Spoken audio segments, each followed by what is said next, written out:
Hello and welcome to Fast and Factual. I'm Utsaf Parekh and I'll take you through the top 50 stories of the day. Let's begin. Russia has released a new video. This is to prove that the settlement of Berkivka is firmly under Russia's control. On the other hand, Ukraine claims it recaptured Berkivka. The settlement is located in the northwest of Bakhmut, the Ukrainian city that has seen one of the bloodiest battles in the ongoing war.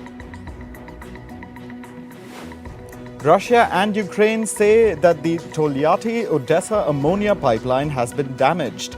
The pipeline was used to transport ammonia fertilizer from Russia via Ukraine. Russia's defense ministry has said that a Ukrainian sabotage group had blown up a section of the pipeline on Monday. This development may complicate future talks on the Black Sea grain export deal. Ukrainian President Volodymyr Zelensky visited the flood-hit region of Kherson. The aim was to discuss emergency operations after the destruction of the Soviet-era Kakhovka Dam. Zelensky visited an area where evacuations were underway. He highlighted the importance of developing a program to compensate residents for losses. Satellite images show the extent of flooding caused by the destruction of the Kakhovka Dam in Ukraine. Hundreds of homes, buildings and other infrastructure along the Dnipro River have been inundated. Ukraine and Russia have blamed each other for destroying the Soviet-era dam.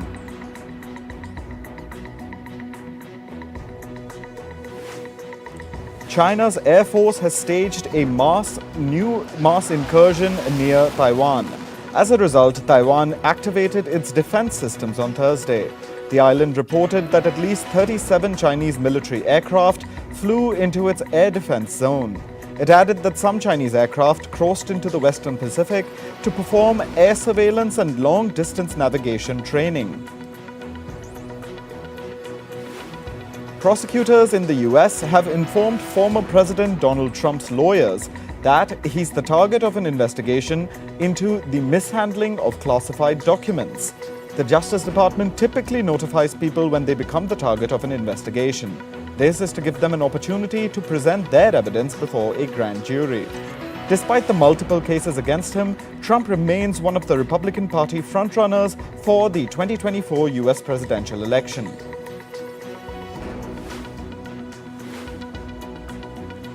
Former US Vice President Mike Pence has blasted his old boss. Pence took a dig at Trump over his role in the US Capitol riot which happened in 2021. Pence said, and I quote, "Anyone who asks someone else to put them over the Constitution should never be the US president again." The former vice president recently announced his presidential bid for the 2024 election. French lawmakers observed a moment of silence for knife attack victims. 8 people, including children, were injured in a knife attack. This happened in the city of Annecy, located in southern France. A suspect has been detained in connection with the attack. French President Emmanuel Macron has said that the attack showed absolute cowardice and that the nation is in shock.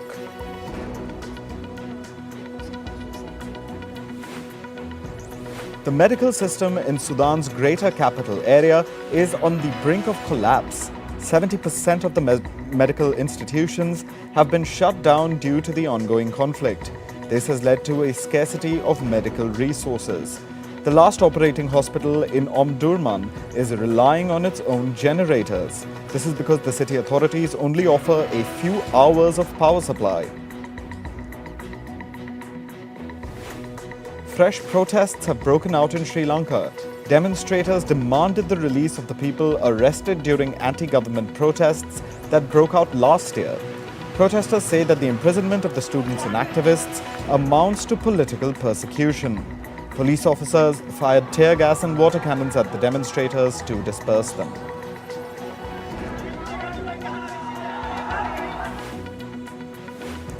India and the US held the inaugural meeting of a strategic trade dialogue. This comes ahead of Indian Prime Minister Narendra Modi's visit to the United States. The talks focused on ways to facilitate development and trade in critical technologies like semiconductors and artificial intelligence. Pakistan's former Prime Minister Imran Khan has secured bail from the Islamabad High Court over murder charges. This has blocked his arrest for 14 days. Khan was arrested on May 9th and was held for 3 days. Supporters of his Pakistan Tehreek-e-Insaf party protested across the country.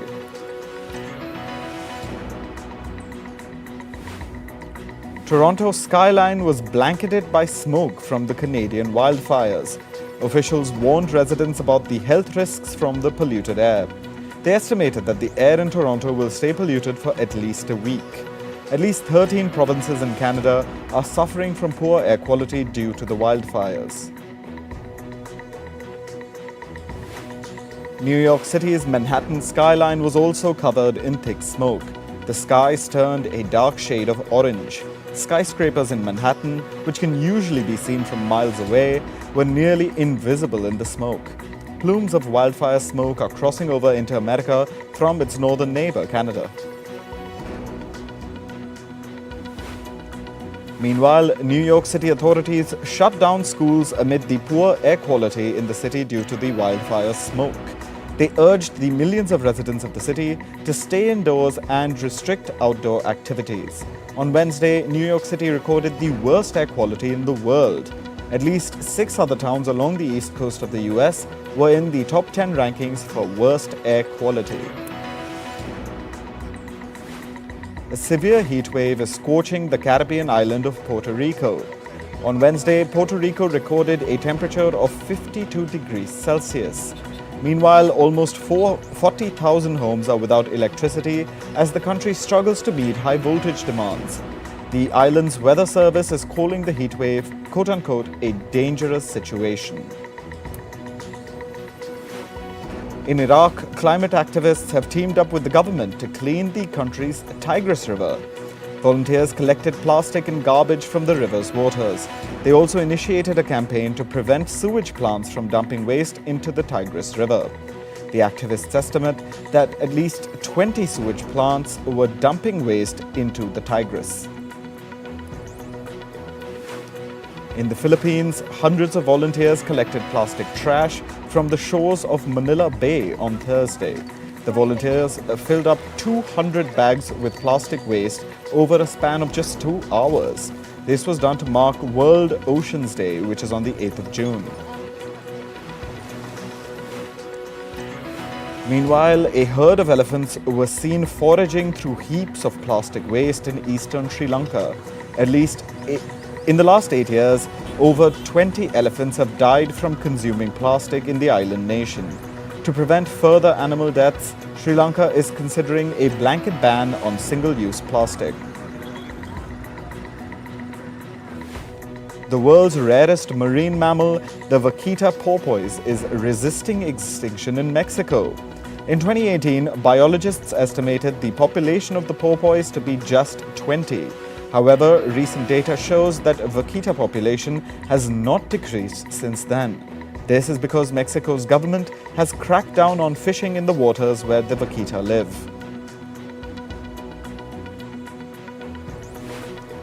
Germany's Deutsche Bank has retained its outlook for the US economy. It expects the region to see a mild recession later this year. The region's dour economic data has fueled fears of a recession. The banking sector turmoil has also contributed to it. The firm, which is Deutsche Bank, also expects the US central bank to continue with its rate hike cycle. Revised data shows that the Eurozone has entered a technical recession. The economy shrank by 0.1% in the first 3 months of 2023. This comes weeks after Germany said that it had fallen into a recession. Analysts expect the European Central Bank to raise interest rates in its next meeting later this month. The Reserve Bank of India has kept interest rates steady at 6.50%. It has held rates for the second month in a row. RBI Governor Shashikanta Das said, "Our goal is to achieve the inflation target of 4% and keeping inflation within the comfort band of 2 to 6% is not enough." He added that monetary conditions will remain tight in the future to curb inflationary pressures. The Bank of Canada has hiked its interest rates by 25 basis points to 4.75%. The rates stand at their highest level in 22 years. They had been on hold since January this year. Analysts expect the central bank to deliver another 25-point rate hike in July. The Commonwealth Bank of Australia will impose a $6,000 monthly transaction limit. This is for payments made to digital asset trading platforms like cryptocurrency exchanges. Australia's banking sector wants to make it harder to transfer funds to crypto firms. This comes as the country is looking to mitigate the risk of financial scams. Reports say British multinational bank Standard Chartered is beginning to lay off employees. The total reductions could reportedly be more than 100. The job cuts would be across its Singapore, London and Hong Kong hubs. Standard Chartered had earlier said that it aims to cut costs by more than $1 billion through 2024. According to reports, Amazon is planning to make changes to its Prime video streaming service. It's reportedly planning to launch an ad-supported tier to its subscription model. Amazon's move follows the launch of similar plans by rivals Netflix and Walt Disney. The streaming industry has been facing a slowdown in its subscriber base amid expectations of a weakening economy. Social media platforms including Instagram, YouTube, TikTok and Twitter could face regulatory action in Europe. They've been accused of facilitating the misleading promotion of crypto assets. Last month, the European Union adopted the world's first comprehensive set of rules for the regulation of crypto assets. Facebook's parent company Meta has expanded its verified program to India. It offers several features to users, including a verified badge on Facebook and Instagram. The program will be priced at 699 rupees, which is around $8 per month, on Android and iOS platforms. The web version will be available for a monthly rate of 599 rupees, which is close to $7. With this, Meta aims to diversify its revenue streams beyond digital advertising.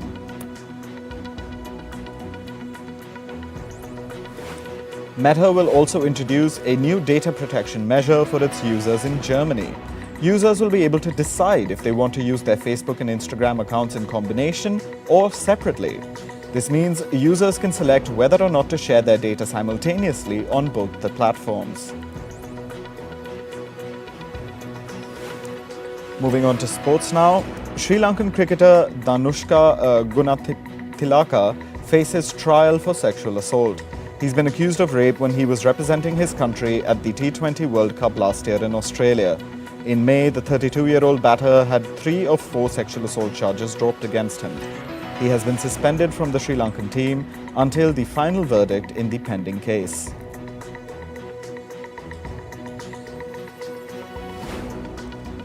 In football, West Ham United beat Fiorentina 2-1 with a last-gasp winner to clinch the Europa Conference League title.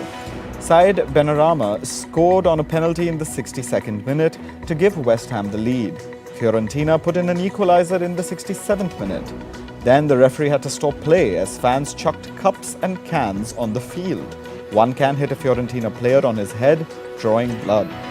After play resumed, it looked like the match was heading to extra time. However, Jared Bowen scored in the 90th minute to secure West Ham's win. With the win, West Ham won a European final after 43 years. Meanwhile, the Czech Republic police detained 16 Fiorentina fans. This was after the group attacked West Ham supporters outside a bar in central Prague. The West Ham fans were returning from the stadium and celebrating their club's win. Then the group of Fiorentina fans hurled fireworks and flares at the West Ham supporters. No injuries were reported in the clashes. Argentine football legend Lionel Messi has decided that his football future lies in the US. He's agreed to play for Major League Soccer club Inter Miami. He dismissed speculation over his move to former club Barcelona or to the Saudi Pro League. In an interview, Messi said that he had made this decision to go to Miami. This will be the first time the 35-year-old will play outside Europe since he first joined Barcelona's youth academy at the age of just 13. Bundesliga club Borussia Dortmund have agreed to the sale of midfielder Jude Bellingham. Bellingham will go to La Liga club Real Madrid. Madrid will shell out a whopping $110 million for the English midfielder. The 19-year-old is leaving Dortmund after 3 seasons.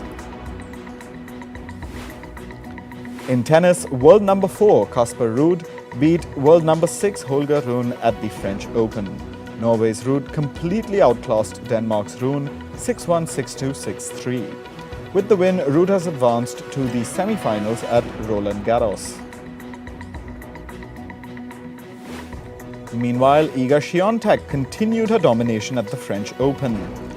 Poland's Świątek breezed past American Coco Gauff 6-4, 6-2 in straight sets. She'll now play Brazil's Beatriz Maia in the semi-final. In basketball, Denver Nuggets beat Miami Heat in Game 3 of the NBA Finals. Denver beat Miami 109-94. Nikola Jokic and Jamal Murray scored big for Denver as they put 32 and 34 points respectively. Denver now lead Miami 2-1 in the 7-match final series. India finished third at the Asian Junior Athletics Championships. The games were hosted in South Korea. The 45-member Indian contingent clinched 6 gold, 7 silver and 6 bronze medals. Japan topped the medal tally at the championships, followed by China. 16 Asian countries participated in the games. Singapore has announced that it will end the sport of horse racing by 2024.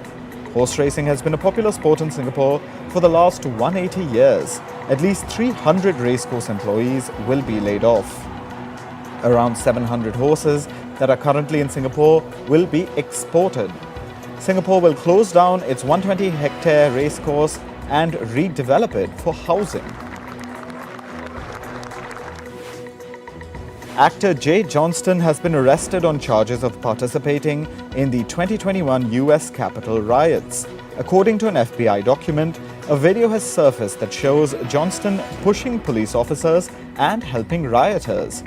Johnston is best known for his roles in television shows like Bob's Burgers and Mr. Show with Bob and David. US President Joe Biden and First Lady Jill Biden will host a Juneteenth concert at the White House next week. They said this will be a celebration of community, culture, and music.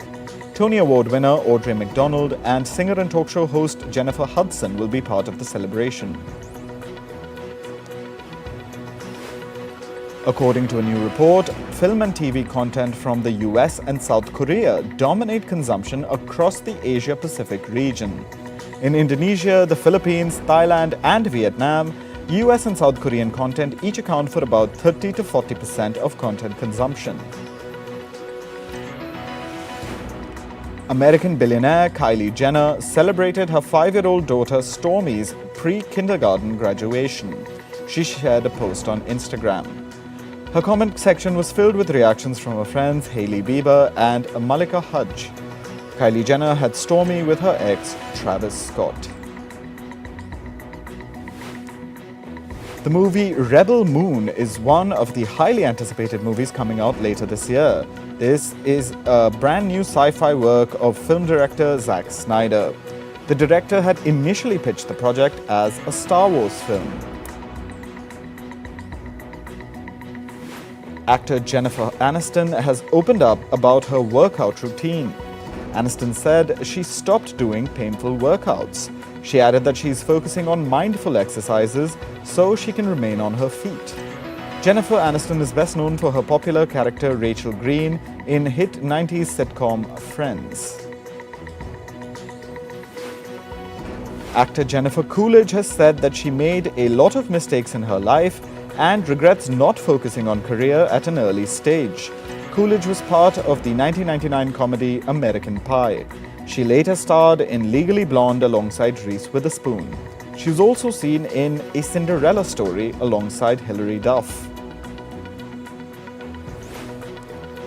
American media personality Wendy Williams' son has opened up about her drinking problem. In a recent interview, Kevin Jr. said he's concerned about his mother's mental and physical health. He added that his mother's alcohol abuse might be fatal. Williams is receiving treatment at a wellness facility. American actor Shannon Doherty has opened up about her fight against cancer. Doherty revealed that the cancer has spread to her brain. Doherty has battled breast cancer since 2015. In 2020, she went public with a second diagnosis of stage 4 breast cancer. Late American rapper Tupac Shakur has been honored with a star on the Hollywood Walk of Fame. Shakur's sister accepted the award and gave an emotional speech. Tupac Shakur was killed in a drive-by shooting in 1999 when he was just 25 years old.